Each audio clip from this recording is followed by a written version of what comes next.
বিশ্বজুড়ে দিনকে দিন বেড়ে চলেছে সামরিক উত্তেজনা, অস্ত্র প্রতিযোগিতা ও রাজনৈতিক সংঘাত।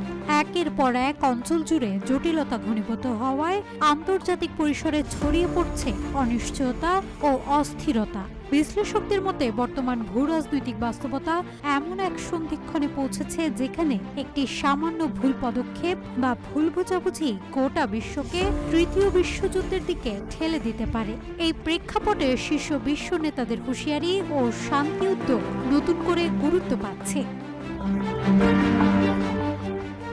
এমন পরিস্থিতিতে তৃতীয় বিশ্বযুদ্ধের সম্ভাবনা নিয়ে উদ্বেগ প্রকাশ করেছেন হাঙ্গেরীয় প্রধানমন্ত্রী ভিক্টর অরবান। তিনি সতর্ক করেছেন, যদি আন্তর্জাতিক সম্প্রদায় এখনই সাবধান না হয় তাহলে চলমান সংকট একটি বৈশ্বিক যুদ্ধের দিকে ধাবিত হতে পারে। RICL TMX, যুগের পর যুগ স্থাপনা থাকে মজবুত। রোমানিয়ার বালতুসনাদ শহরে এক বক্তব্যে অরবান বলেন, বিশ্বের বিভিন্ন অঞ্চলে একসঙ্গে অনেক সংকট ঘনীভূত হচ্ছে। সংঘাত, অস্ত্র প্রতিযোগিতা, অর্থনৈতিক নিষেধাজ্ঞা, সামরিক জোট বিভাজন ও বৈষম্যমূলক অভিবাসন পরিস্থিতি বৈশ্বিক অস্থিরতা বাড়িয়ে তুলছে।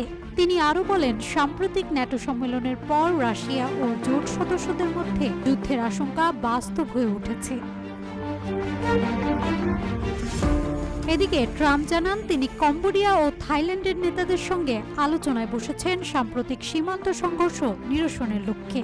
তার ভাষ্য, দুই দেশই অবিলম্বে যুদ্ধবিরতির পক্ষে এবং শান্তিপূর্ণ সমাধান চায়। শান্তি প্রতিষ্ঠা হলে আবারও বাণিজ্য আলোচনায় ফেরা যাবে।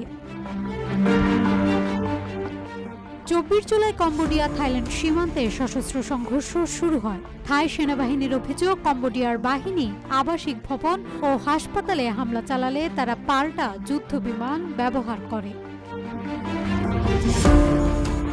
বিশ্ব যখন উত্তেজনার টালমাটাল, তখন নেতাদের এমন বার্তা ভবিষ্যতের বিপর্যয় এড়াতে দিক নির্দেশনা হতে পারে, বিশেষ করে যুদ্ধ ও শান্তির মোড়ে দাঁড়িয়ে থাকা এই সময়ে। নাজহাতুল তোয়া, রূপালী বাংলাদেশ।